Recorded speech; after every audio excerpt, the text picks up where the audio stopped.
हमारे शरीर के अंदर ना एक छिपा हुआ कम्युनिकेशन सिस्टम है, हॉर्मोन्स। ये ऐसे सीक्रेट मैसेंजर्स हैं जो हमारे अंदर लगभग सब कुछ कंट्रोल करते हैं। तो चलिए इसी दुनिया में थोड़ा अंदर चलते हैं। अच्छा, एक सिचुएशन इमेजिन कीजिए। मान लीजिए कोई जंगल में है और अचानक सामने एक शेर आ जाए, तो बॉडी एकदम से लड़ने या भागने के लिए तैयार कैसे हो जाती है? ये सब पलक झपकते ही कैसे हो जाता है?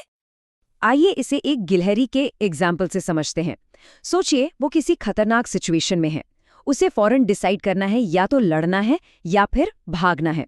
अब ये दोनों ही काम काफी मुश्किल हैं। इनमें बहुत ज्यादा एनर्जी लगती है और बॉडी को इसके लिए तुरंत रेडी होना पड़ता है। तो देखिए, बॉडी के पास मैसेज भेजने के दो मेन तरीके हैं। एक तो है हमारे नर्व्स, जो बिजली के तारों की तरह तेजी से काम करते हैं, लेकिन इनकी पहुंच लिमिटेड होती है, हर जगह नहीं जा सकते। और दूसरे हैं केमिकल सिग्नल, यानी कि हार्मोन्स। ये खून में घुलकर शरीर के कोने कोने तक पहुंच जाते हैं और हार्मोन्स बनाने और भेजने वाली ग्रंथियों के इसी पूरे नेटवर्क को एंडोक्राइन सिस्टम कहते हैं। तो चलिए सबसे पहले ये देखते हैं कि उस गिलहरी के डरावने पल में शरीर का ये तेज रिएक्शन वाला सिस्टम आखिर काम कैसे करता है। और इस कहानी का हीरो है एड्रेनालिन। ये वो हार्मोन है जो हमारे एड्रीनल ग्लैंड से निकलता है। ये ग्लैंड्स हमारी किडनी के ठीक ऊपर होती हैं और यही हार्मोन बॉडी को उस फाइट और फ्लाइट सिचुएशन के लिए तैयार करता है। ये बात वाकई में कमाल की है कि कैसे सिर्फ एक केमिकल सिग्नल पूरे शरीर को एक साथ एक्शन में ले आता है।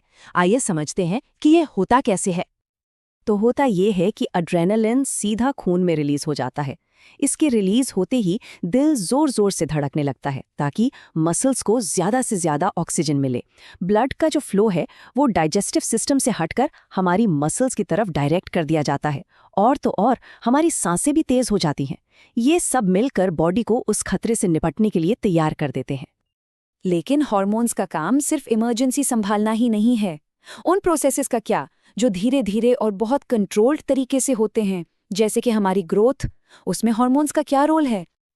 तो अब चलते हैं हमारे अगले हिस्से पर, ग्रोथ का ब्लूप्रिंट। और सवाल भी बड़ा मजेदार है कि हमारे चेहरे पे उंगलियां क्यों नहीं उगती। मतलब हमारी बॉडी को कैसे पता है कि कौन सी चीज कहाँ और कितनी उगनी है।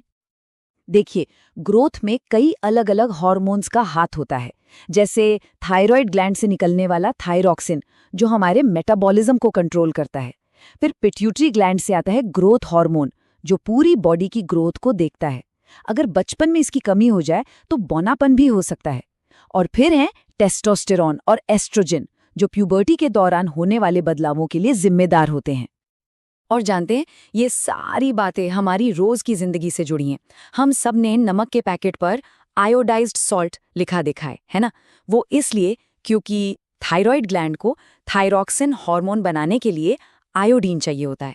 अगर आयोडीन की कमी हो तो घेंघा या गोइटर जैसी बीमारी हो सकती है, जिसमें गर्दन सूज जाती है।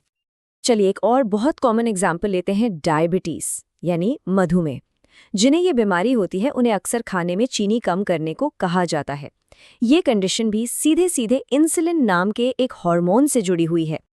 तो अब समझते हैं कि हार्मोन्स ये मीठा संतुलन कैसे बनाए रखते हैं। मतलब वो हर दिन हमारे ब्लड में शुगर के लेवल को कैसे रेगुलेट करते हैं। इंसुलिन जो है वो पैंक्रियास से बनता है। ये एक ऑर्गन है जो हमारे पेट के ठीक पीछे होता है। इसका मेन काम है ब्लड में शुगर के लेवल को कंट्रोल में रखना। अगर ये हार्मोन ठीक से ना बने तो ब्लड में शुगर का लेवल बहुत बढ़ सकता है, जो कि काफी नुकसानदायक होता है। ये हमें एक बहुत ही जरूरी सवाल पर ले आता है।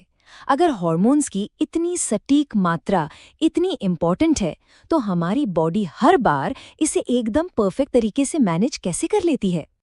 इसका जवाब छिपा है बॉडी के एक बहुत ही स्मार्ट कंट्रोल सिस्टम में। इसे कहते हैं फीडबैक मैकेनिज्म। पता है, ये कमाल का ऑटोमेटिक सिस्टम है। इसे ऐसे समझिए जैसे घर के एयर कंडीशनर का थर्मोस्टेट होता है। जब कमरा गर्म होता है तो एसी अपने आप चालू हो जाता है, और जैसे ही कमरा ठंडा होता है वो बंद हो जाता है। बिल्कुल वैसे ही जब हमारे खून में शुगर का लेवल बढ़ता है तो पैंक्रियास की कोशिकाएं इसे डिटेक्ट कर लेती हैं और ज़्यादा इंसुलिन बनाने लगती हैं। और जैसे ही इंसुलिन अपना काम करके शुगर लेवल को नीचे ले आता है, इंसुलिन का प्रोडक्शन अपने आप कम हो जाता है। कितना स्मार्ट है। तो इस पूरी चर्चा से हमें क्या बातें समझ में आई? पहली बात, हॉर्मोन्स वो केमिकल मैसेंजर्स हैं जो इमरजेंसी से लेकर ग्रोथ जैसी धीमी प्रक्रियाओं तक सब कुछ संभालते हैं।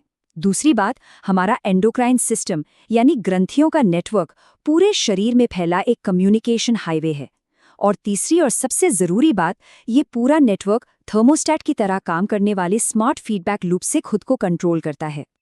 और ये तो शरीर के अनगिनत कमाल के कंट्रोल सिस्टम्स में से बस एक है।